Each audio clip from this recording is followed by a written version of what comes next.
Hello and welcome to Profiles in Risk. This is your host Tony Cañas switching to my radio voice. And today I have with me Andrew Engler, co-founder and CEO at Kettle. Andrew, thank you for joining me today. How's it going? Good. Thanks for having me, Tony. Excited. My pleasure. And it is July 7th, so the short week after the weirdly placed July 4th holiday. And 5:17 p.m. your time in Eastern time. So always impressed with founders that are willing to record or go out of their way to schedule for a Friday evening. On my side, about a third of those get canceled, but today I didn't. A girlfriend's out of town, so I was fine. So Andrew, if I'm not mistaken, you're listed on LinkedIn as Bermuda, but you are in upstate New York, right? Yeah, we spent about half the year in Bermuda, half the year in upstate New York, and kind of travel back and forth. So upstate New York, July 7th. I'm guessing pretty hot by now. It is insanely hot, and I just saw that there was like 100,000 year high. Although I don't know who's recording that far back, but yeah, it definitely feels that way.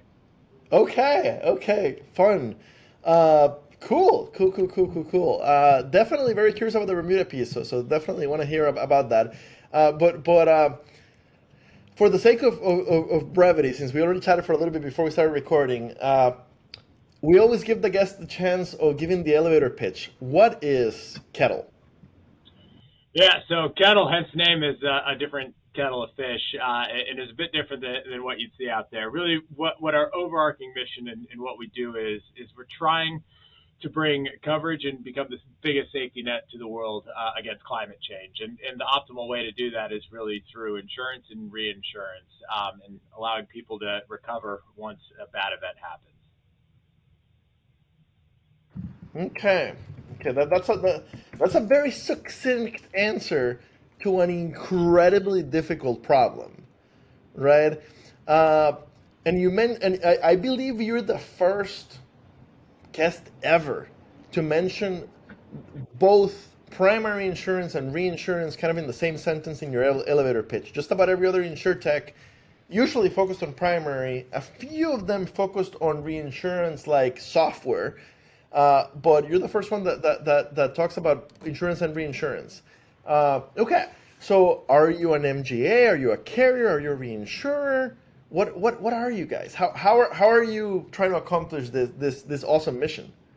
Well, look, and we'll have some real fun today because I'm a history nerd, and especially an insurance history nerd at that. So, look, when you look at insurance as a premise, we take that down to its most core form, which is risk, and risk is primarily what I'd say the driver of human evolution, or at least the ability to understand it and mitigate it. And so, what we call ourselves today, a reinsurance MGA and a micro-reinsurer. We have a segregated cell balance sheet out of Bermuda.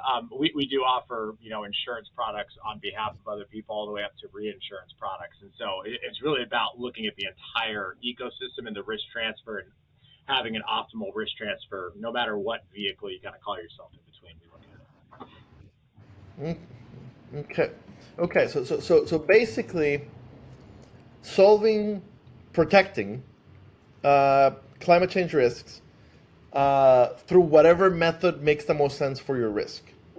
Yeah, Would that be? and yeah, that's the best way to put it. And I think the way I'd put it more succinctly is climate risk. Obviously, is been around for all time.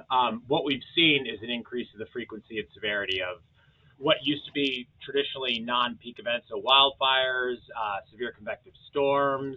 We've had hurricanes before, but those are increasing.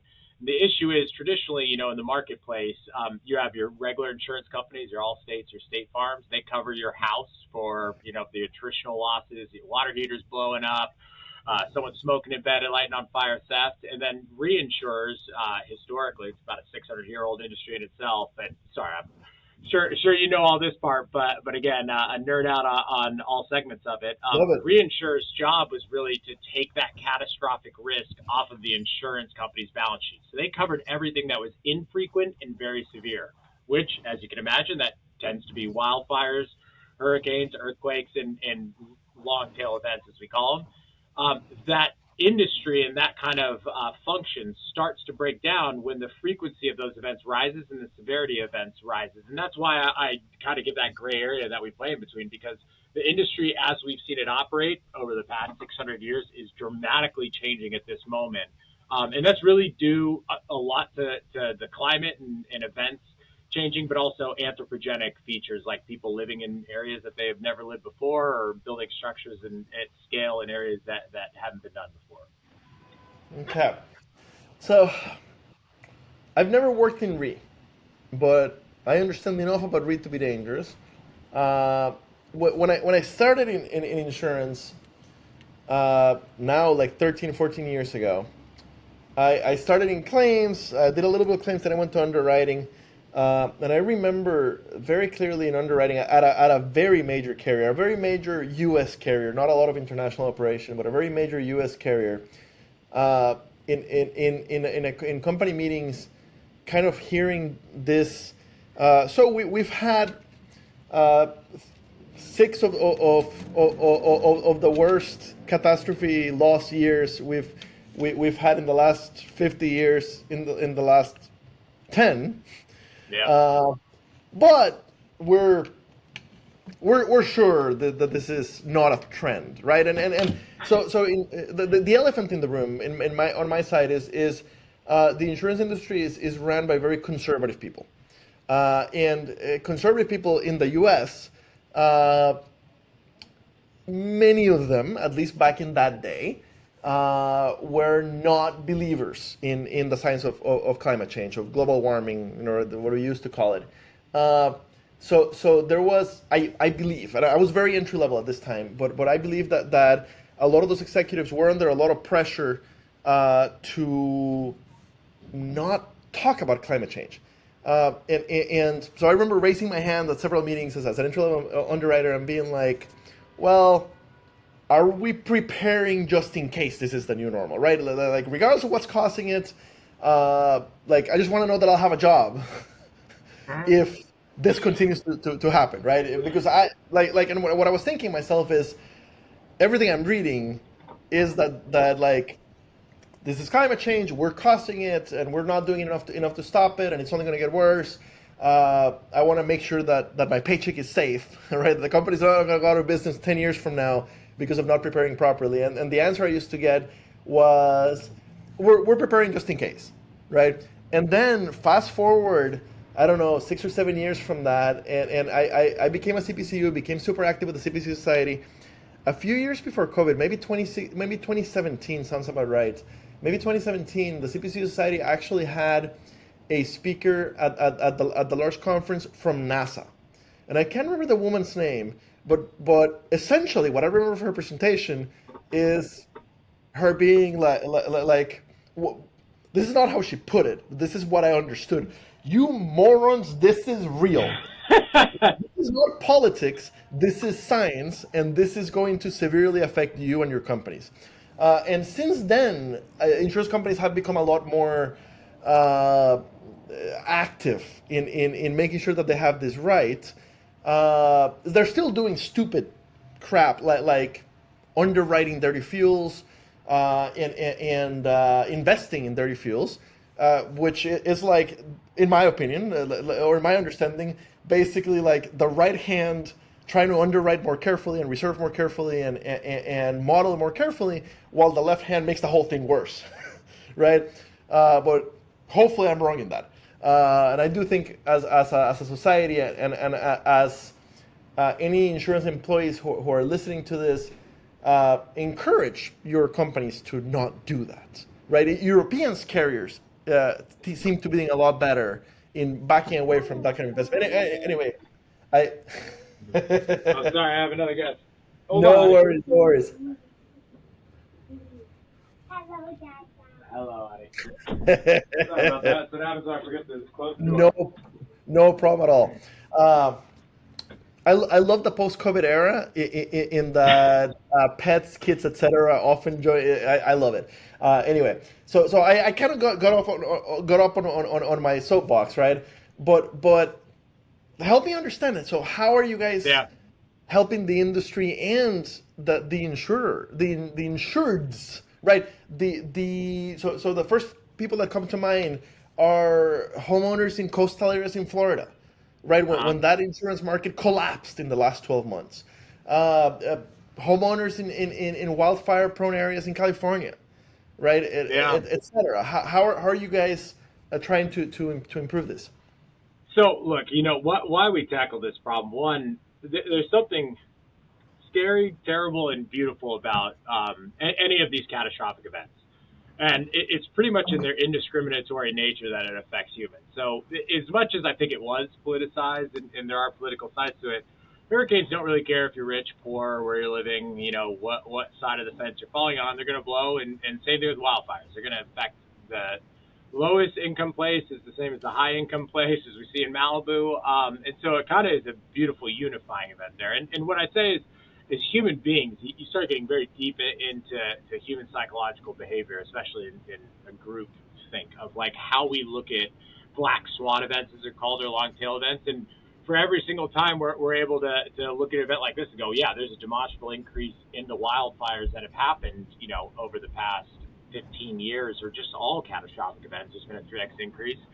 People are saying the same things after 9/11, where they go, okay, planes are going to fly into buildings every other month, and terrorism is going to be completely uninsurable. Same thing after Katrina, where they went, there's absolutely, like, we are going to see Cat 5s every other year, and then you had 12 years of almost silence.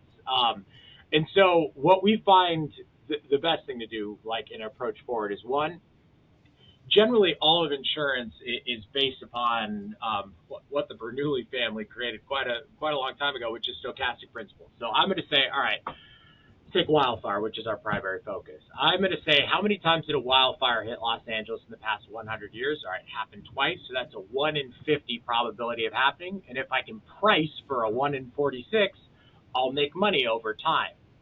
And the issue is, if you are imagining that the world is only 100-year segments and they just repeat themselves, that's fine. You'll make money and that'll be a sustainable business. But it's not. They can be dramatically different in extremely long scales of time. And California's been around for God knows how many years. And I like to add this one.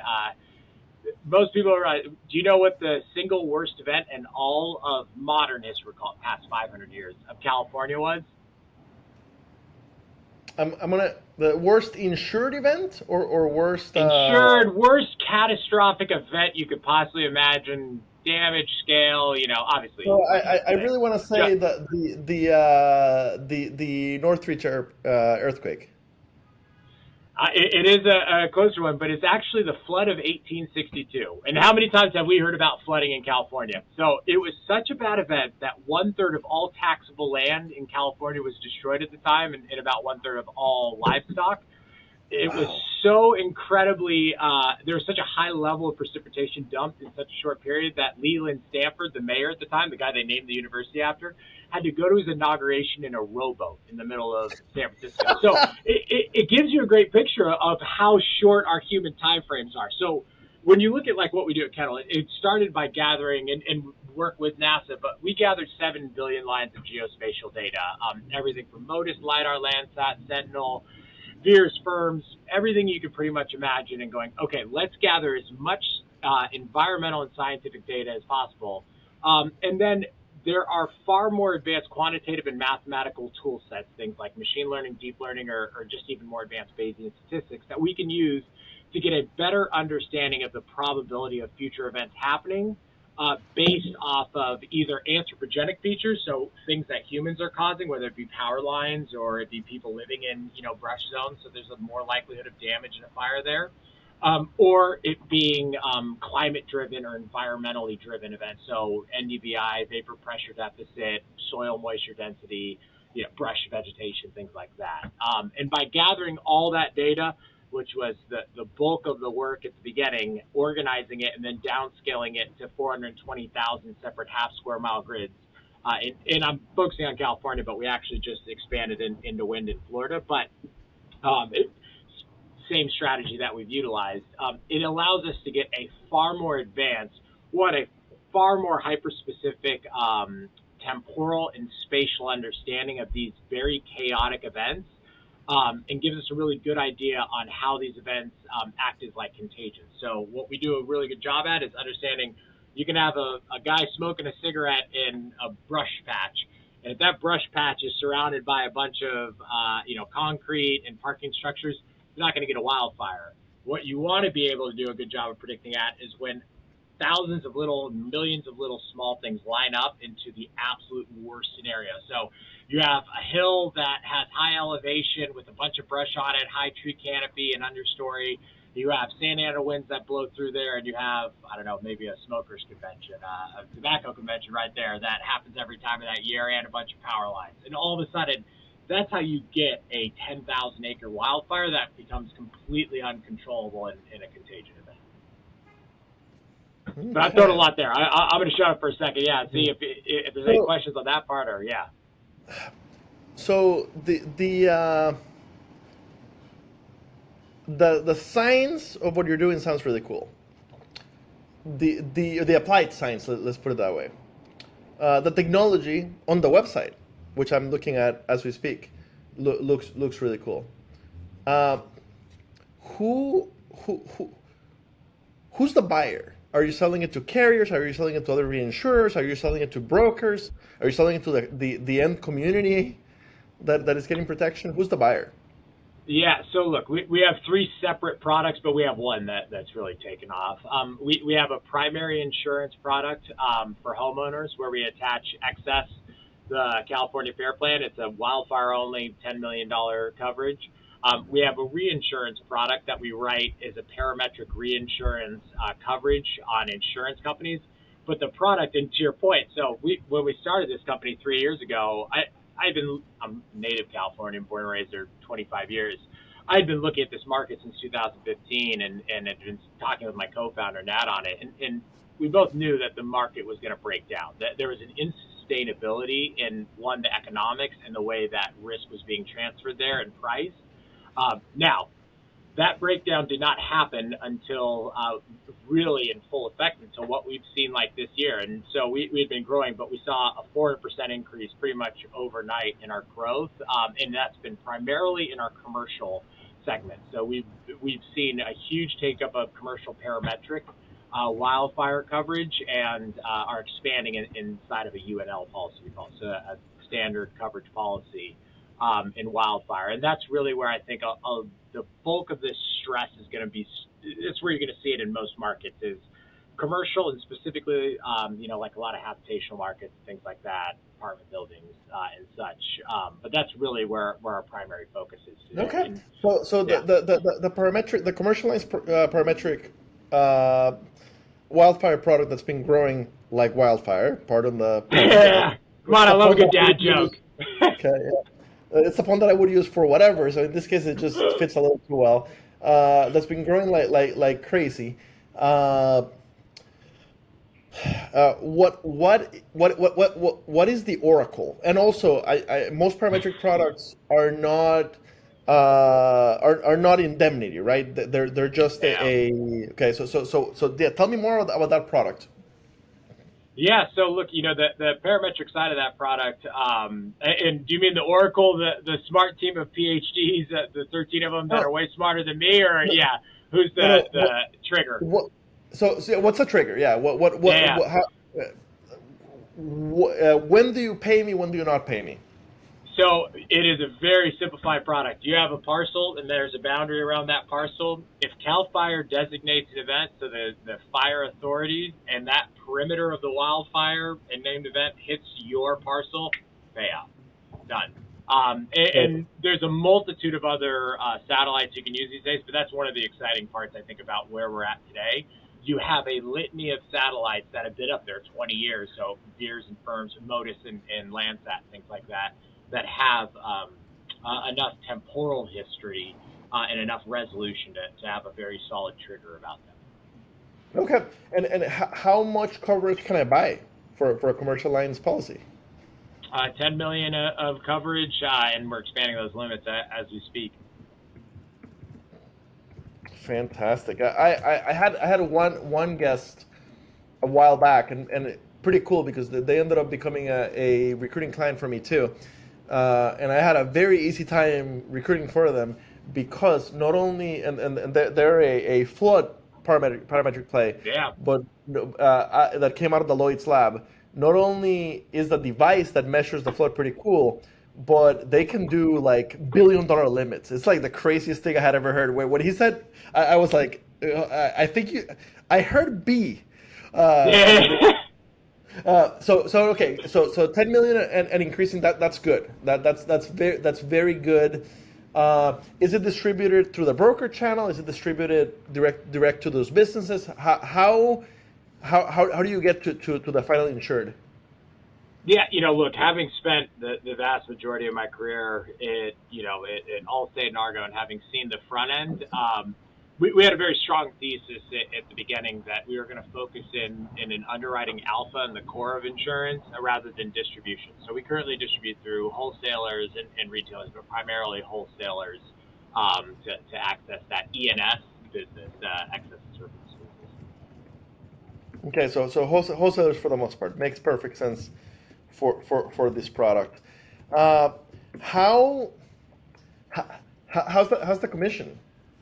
Is it Yeah. like We've been look. It started very very small. I think our first account was like 3.5%. But we have had a very very strong track record, and we currently have about 1.2 billion in capacity that we're able to deploy from a full panel of insurers, reinsurers, and generally the commission scales anywhere between 10 upfront and then 15% PC. So we've been proud, but that's also indicative of the fact that over the past 3 years we've run a 0% loss ratio in what we're doing, and so I have a very good feel and continue to scale it up.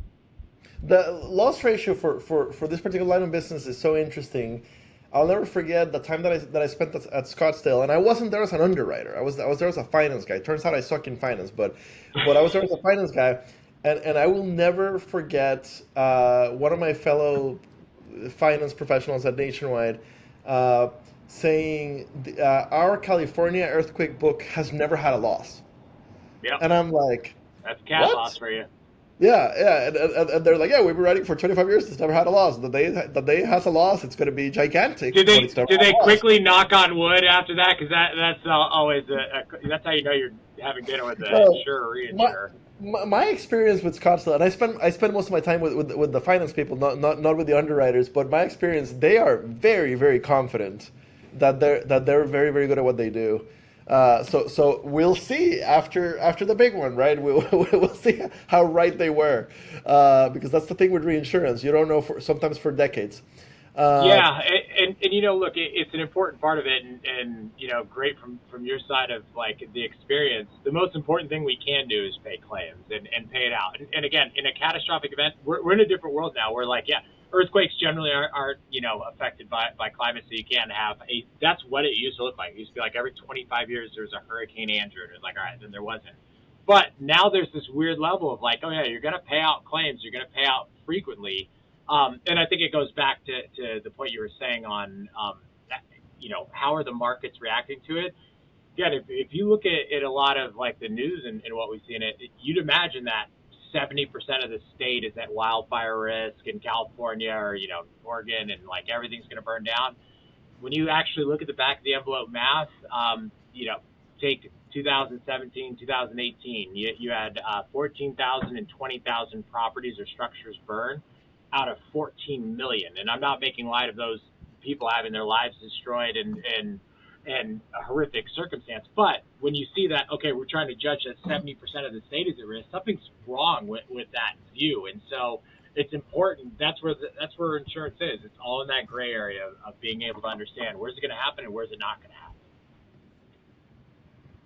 Makes sense. Makes sense. Okay. Um, what's because we talked about how it's distributed. We talked about how it works and how it's growing. Um, how did a history major end up? Now, a history major falling into insurance, yes, that happens every day. In fact, you know what we call history majors in insurance? No, Pre what? pre-insurance. Really? That applies Is that to basically the people who don't get into law school go into Uh, insurance? it, that joke applies to history, psychology, philosophy, English, basically all of the majors that don't have like a very defined career.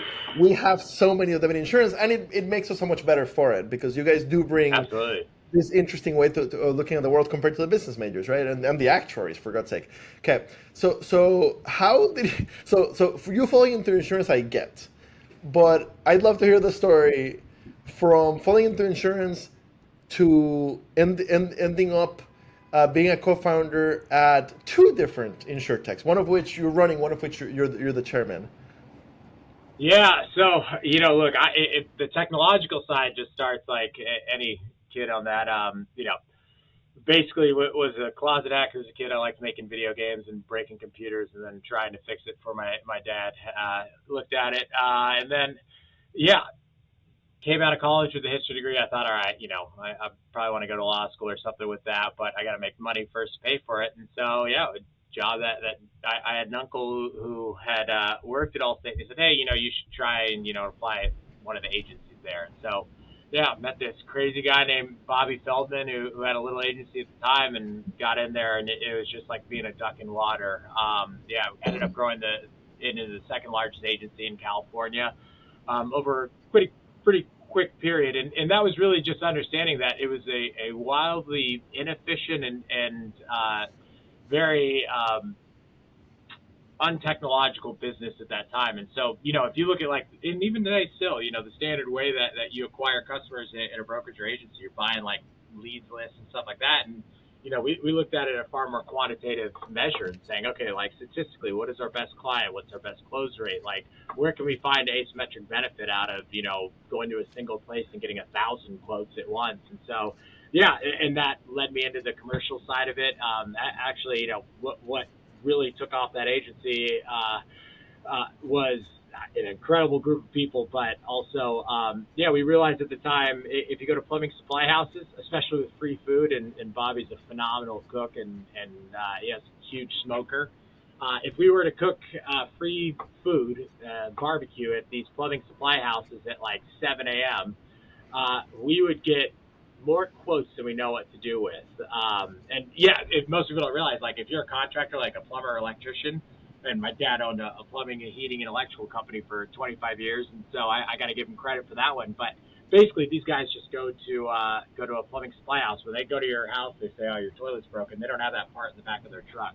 They go to a plumbing supply house. So I've used that same principle of kind of an asymmetric entry point that you can leverage and have a high output. And so after that, was asked to join corporate. Um, Ran a commercial book for the state of Arizona and was the field sales leader there and helped with their online quoting platform. And then after that, joined Argo Group, which is a mid So cap. Yeah, quick crazy. pause. Okay,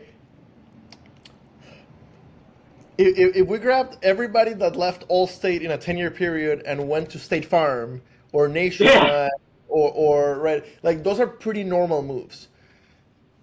I would guess that for every thousand people that left Allstate to go to another mainstream carrier to another like national personal lines carrier, uh, for every like 600 you would have one that went to Argo, like a super special. So how did you end up going to Argo? I met some very, very phenomenal people. So yeah, the first one, I had someone reach out from a firm, and Nigel Mortimer at the time, who was the EVP and ran all of casualty. Argo, and the CEO at the time, Mark Watson, extremely innovative guy who looked at digital, and he had actually, Argo actually came from Silicon Valley. It was literally like across the street from Really? ACCC. Yeah, when it was a small workers' comp company in California. And so he was very, very digitally forward. And I had kind of wanted to start my own business at the time and had talked to them and said, look, they needed someone to start up the digital practice there. And it essentially looked like the perfect environment. You have like premium coming in, you want to increase it 10x.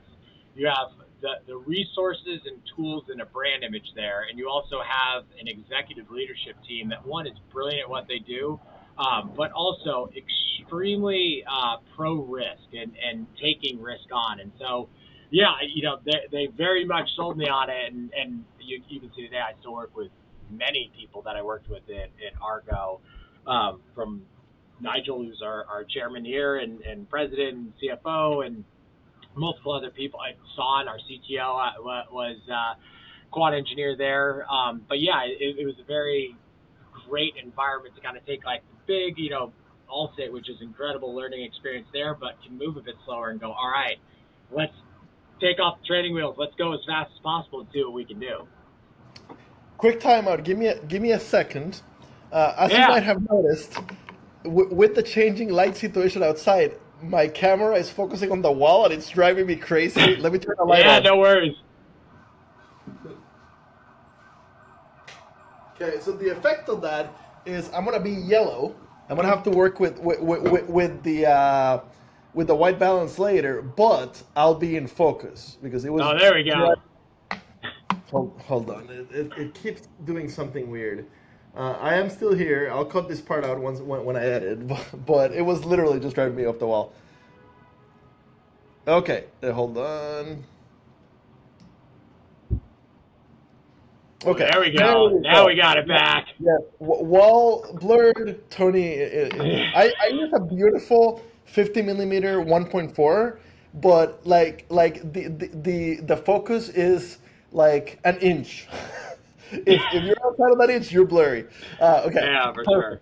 Okay, awesome. Thank you for your patience there. Okay, so you go to Argo, which is a really cool move. By the way, if anybody in the leadership of Argo happens to listen to this, I'd be surprised, but maybe because you have connections in there, I would love to have somebody on the podcast to talk about the founding of Argo and how it came from Silicon Valley. I had no idea. Okay, awesome. So you go to Argo, and now you're spending half the year in Bermuda. Well, not quite yet. So we built the digital practice out of New York, Okay. in the city, and built that up to a pretty significant size.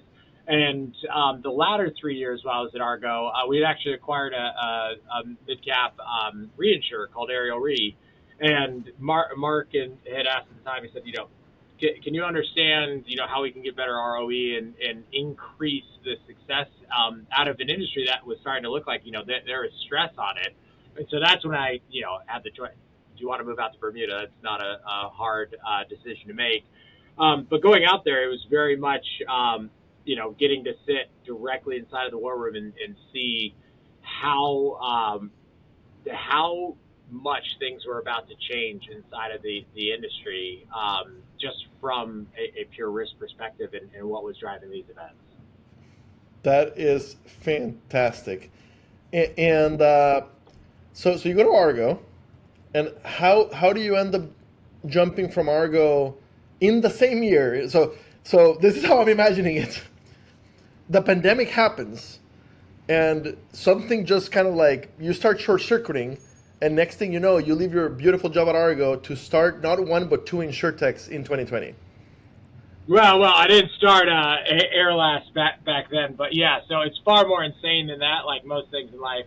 Yeah, so like always, my wife said at the time, this was like, we just had our second kid born, my son, in January, and it was like March 19th, I remember the date, and we were supposed to, fly back to the U.S. for a family trip, and she famously said, she's like, oh man, this COVID thing's looking bad. I think they're going to shut down countries. And I was like, not going to shut down countries. It's the flu. Like, are you kidding me? And she's like, all right, well, let me just go check. And she called the airlines, and the airline's like, hey, your flight's still fine. But, our systems must be broken because it's not showing your flight back, and it's not showing any flights back ever.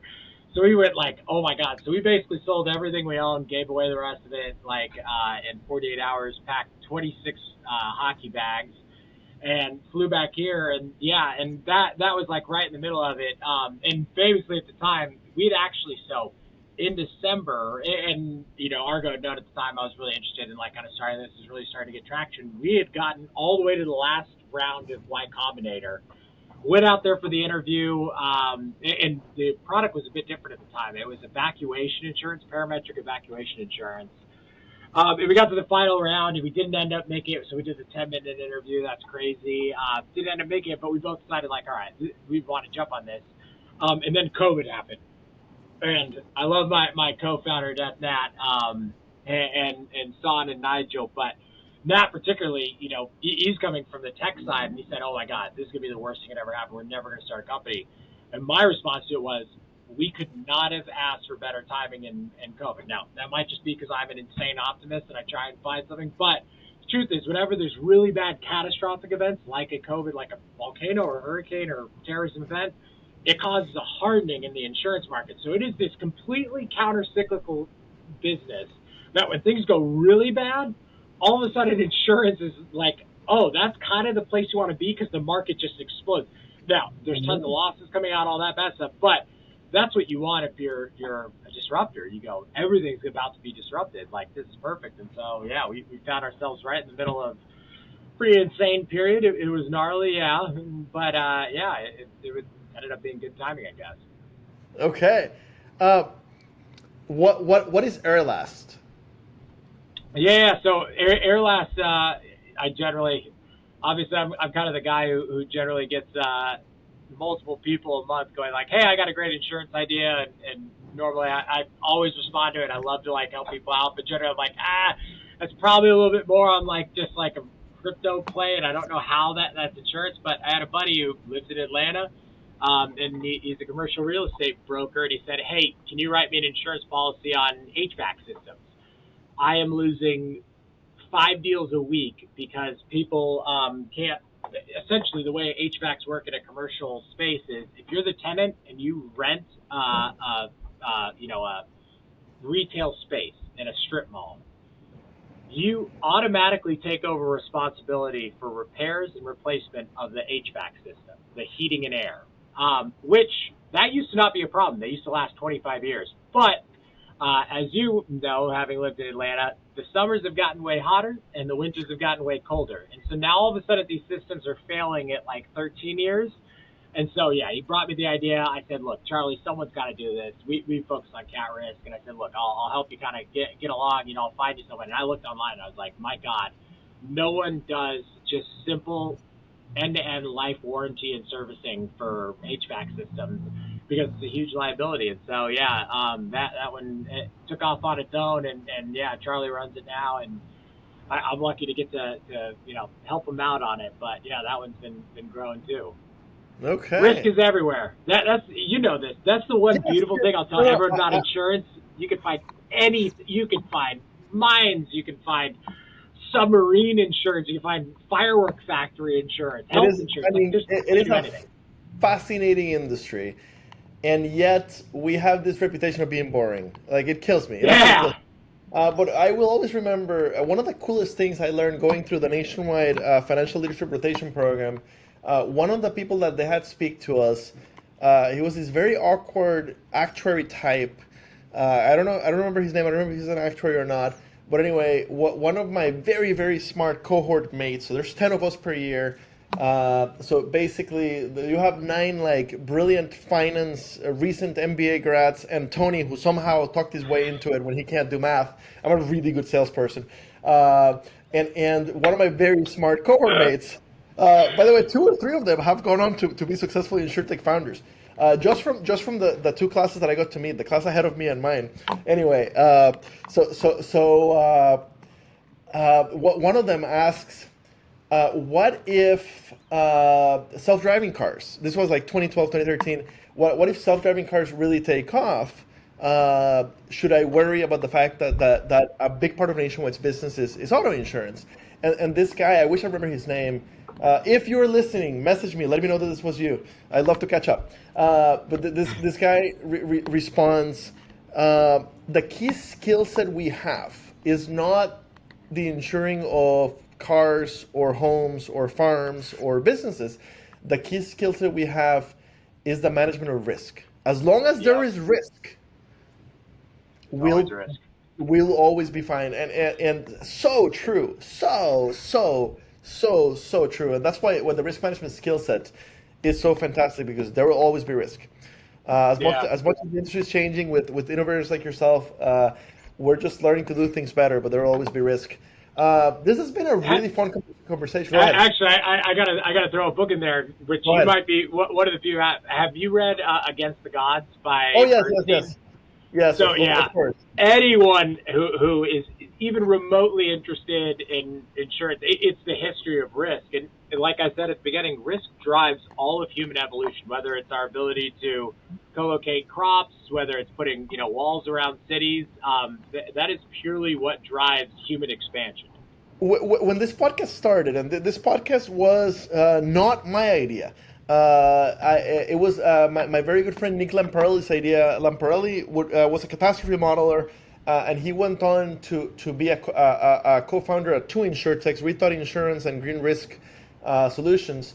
He ran the Coverage podcast for a while anyway. Lamparelli is a fantastic guy, one of the best insurance minds I've had the pleasure of really becoming friends with, like an older brother to me. Anyway, Profiles was his idea.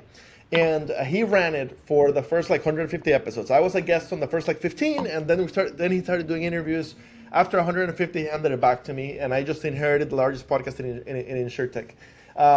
But at the beginning, Nick would always ask the guest at the end. We would play like a trivia game, me against the guest, and you reminded me of that when you asked me the biggest. I know. I was gonna say I gave up my trivia question. It really brought me back. But anyway, he would always ask the guest, "What is your favorite insurance book?" And almost every guest answered Against the Gods. So we literally stopped asking the question because it almost every time was There, the I have to exact copy same an book. original. So yes, young or junior insurance professionals read Against the Gods. Many fantastic insurance professionals have fallen in love with our industry while they were working a boring job within insurance, a boring entry-level job, because of Yeah. that book. Now, for the conversation that we're having today, Understanding Disaster Insurance by Caroline Kuski, also a fantastic read. This came out less than 6 months ago. I had her on episode 393. She is not an insurance professional. She is an academic, and the book is really fantastic and very closely related to the conversation that we're having. So anyway, listeners, if you made it all the way to this point of the conversation, you are interested in catastrophe risk, read that one too. Andrew, thank you so much for joining me today. We're kind of out of time. I don't want to make you late for dinner or for lunch in California, but because it's 7 p.m. for me, basically, here in Argentina. Anything that is coming down the development pipeline that is not yet live that you can already talk about? Yeah. So it'll be soon to be out there, but we're doing a pretty hard expansion into commercial UNL lines and really an expanded coverage along with like our parametric, but continue to expand in the wildfire space, expand into all Western U.S. and continue to expand in our reinsurance wind product. That's one nice thing about catastrophe risk on this side. There is no shortage of it, and it's only going to continue to increase. Okay, so wholesalers that do a lot of Western cat exposed, and you're having trouble placing it, take a look at Kettle. The website is ourkettle, KETTLU.com. When this goes live, I will tag both Andrew and the company on the on the show notes and on LinkedIn. Yeah, really awesome chatting with you today. Hopefully I'll run into you at a conference at some point. Would love to have you back in a year or two as you guys continue to grow this thing. Thank you so much for your time. Tony, thank you. This is an absolute pleasure.